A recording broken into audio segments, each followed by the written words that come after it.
Hey y'all, welcome back to this week's episode of AMA Friday with Amy Miller, recruiting in yoga pants. So this week, we are at the end, my friends. We will not talk about this topic anymore until next time. Okay, what is an ATS good for anyway? This is our fifth and final video on this topic. I've already got the playlist queued up. So, but we started with an overview. We just talked about just the workflow in an ATS. We talked about opening a new requisition. What does that process look like? Candidate workflow, which is what y'all really care about, right? Who's looking at my stuff and passing it forward.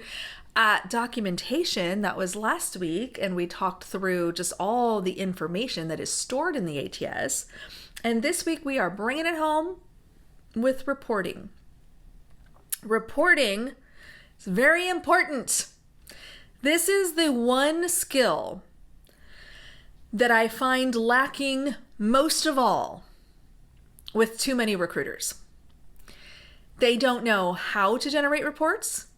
They don't know what they're looking for in those reports. They don't know what to do with the data that they get from those reports, and they don't know how to construct narratives based on the data leveraged and learned through those reports. So friends, if there's interest in tackling that topic further, let me know, leave a comment. I will do a whole series on reporting for recruiters if it helps some of y'all get better at this shit, all right? Because you're starting to get on my nerves, okay? Just saying. TA leaders, if you need somebody to come train your team, give me a call. I'm not cheap, but I'm good. Okay. So here's what I want you all to know about this process. We first of all have to ground ourselves in the very real idea that you cannot improve what you do not measure, or at least not very well or efficiently. That's my belief. How about you? Cannot improve what I do not measure. If I want to get better, if I want to eat healthier, let's start there. I want to eat healthier. Food diary. Write down what you're eating. What are you putting in your mouth every day? Is it healthy? Is it big, heavy on calories? Are you getting enough vegetables? I never get enough vegetables. Measure it. You will find the gaps. You will find the areas where you're doing amazing. Okay? You want to lose weight? Better hop on that scale. Better see what your starting point is. Better give yourself some goals. Better, again, food diary, exercise, track all that shit. You will improve it if you measure it and take the right action based on what you've learned. What does that look like from a recruiting lens? And how the hell does the ATS get involved in this? Okay. So it starts with all of that data that we have collected, right? All of the information, all of the touch points, all of the automatic, move to interview, dispositioned, you name it, whatever. That is all information that is collected, stored, and hopefully, if we're doing it right, eventually used to figure out how we are doing. I've talked a lot about strategy and, reporting and documentation. And I love that part of my job. The only thing I like better than the strategy part of recruiting is closing candidates, giving people offers. I love that shit. I love spending my company's money in the best possible way, of course. Don't worry, I give it right back.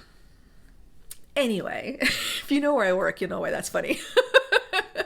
So, but we have to use that data effectively. Here's one way to do that, okay? I actually kind of wrote this out ahead of time on the whiteboard, but I want to show you one quick example of some metrics that we track carefully, and I look at this every day. I have a running total on my spreadsheet because I love Excel and I have spreadsheets. But I look at this every day. I have kind of a running live summary. I've got a bunch of dashboards and different things that my company has built that I can also leverage. But I want to look at some key indicators of our success or where we need to make some adjustments. Here they are. Resume review. Every recruiting process typically starts here. We are sending a piece of paper or an application or a profile or notes to a hiring authority. They're going to decide who they want to talk to. Now, I can strongly encourage all day long And I can build the rapport and build the partnership that they know if it comes from Amy, I got to get on the phone. This is somebody worth talking to. Phone screen. Okay? But here's the thing. I don't want this to be 100%. This is what I'm talking about the learnings. We're going to dig into that in just a moment, so bear with me. So I am probably, I think on average, I'm typically around there-ish, give or take. In some business areas that I work with, we've stopped tracking this because it was a lot. and we were doing great. Like, we had no calibration concerns. So we got it to a stable point where we were actually rocking and rolling pretty good. And we decided we no longer needed to track to that level because we knew we were good. We don't want to say yes to everybody. And again, there's multiple reasons for that, right? I need to take chances. No candidate is perfect. No profile is going to be exactly what you want. So I need to take chances. I need to bring maybe some of those non-traditional candidates or people whose backgrounds are just, they meet the basic qualifications, yes, but maybe the background's not exactly. And we want a bunch of those to be in this pile for sure. But there's going to be some that aren't. And then there's also volume, right? If I send 10 amazing candidates to my client, they're probably only going to have time to phone screen 6 or 7. And so that's where maybe a second look preferred qualification filter comes in, things like that. But again, if I'm at 100% here, I'm probably not busy enough, or my hiring manager is just talking to every damn body and not really putting any serious thought into, who they want to pursue and how they're spending their time. I've seen that happen before, long time ago, but yeah, not good. Okay, so then we have our phone screen to on-site ratio. This is an actual interview. And again, your company's processes may look a little different. You can plug in your own acronyms here, but bigger idea of the people, the 7 out of 10 that we actually got on the phone with, how many of those ended up getting an interview? I'm pretty good here. I've been consistently about 50%, give or take. So if again, I'm using that 7 out of 10, I'm probably got, 3.5, let's call it 4. Let's round up. So 4 of those people are getting to the on-site stage. So we're at on-site stage now. We're now hoping that some of those people get offers, and I'm pretty solidly, I'm about 50 to 60 on average. So we'll just meet in the middle there. So again, out of that 4, a couple of them are getting an offer, right? Which is great. I will tell you this number right here, I'm really proud of, because I never cracked more than probably, I would say 25% at Microsoft and about 20% at Google. I am not one to just randomly throw pieces of paper at people. Not going to do it. If you're getting a resume from me, it's because it's a damn good resume and I believe in it and I believe that you should talk to them. You can see how that has helped improve this number. I don't mess around with that. I really don't. Let's calibrate quick. Let's understand what we're each looking for. Let's get clarity, and let's see these numbers really level out and be successful. Because again, anytime you're at 100%, you're either not taking enough chances, you don't have enough volume, or something else. I mean, we don't have time in this video to unpack all of those things. We will absolutely talk about this in the future if it's interesting to you, but you need to understand where you're starting, what does good look like for your org, and then how do you consistently achieve these numbers? These are not outlier numbers. These are not 1 month I had a really good month. This is consistently month over month over month for years. I've been operating around here. And my offers, so this is offer extend, of course. So these are all the people that interviewed that ended up getting an offer. Of the folks who got an offer, who accepted or who declined, I'm at about 90%. I think on the engineering side, I'm closer to 87. And then my hourly folks were a little higher. So I'm doing pretty good there, right? So 90% is pretty good. So again, if I'm making an offer to, 10 people, 9 of them are accepting, which is great. I don't want that to be 100% either. And let me tell you a little something about that. Any recruiter who tells me all of my offers are always accepted. I never get an offer decline. Well, you're not making very hard offers, are you? You're not really competing with anyone, are you? Oh, wait, are you fudging the numbers and not putting offers into the ATS that your candidate verbally declined? There are recruiters who will skew the data. And that's the difficulty here, right? Because it's based on the documentation that you and I are putting into the ATS. This is where this can go awry if you're not careful, and why I complain so much about like data hygiene and preach this to my team all the time. We'll dig into the numbers another time. I think this could be a really interesting conversation. But point being, my ATS helps me track all of this and be able to see at a glance, how am I doing? We can also slice and dice this by profile. You know, how are we performing with entry-level talent versus senior talent?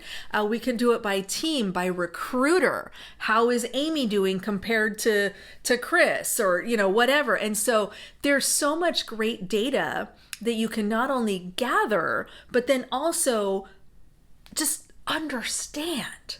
There's a story behind all of that data. And what that helps us know, what we learn from that, is where do we need to improve? I've told this story more than once, so you may have heard this from me before, but I had a business years ago, new business that I was partnering with, that had like a 13% pass-through rate from phone screen to resume review to phone screen. Like manager just didn't like anybody we were sending. And my sourcer just kept sending them. Just more resumes, more resumes. The answer was more resumes. And I said, the hell it is. This shit stops today.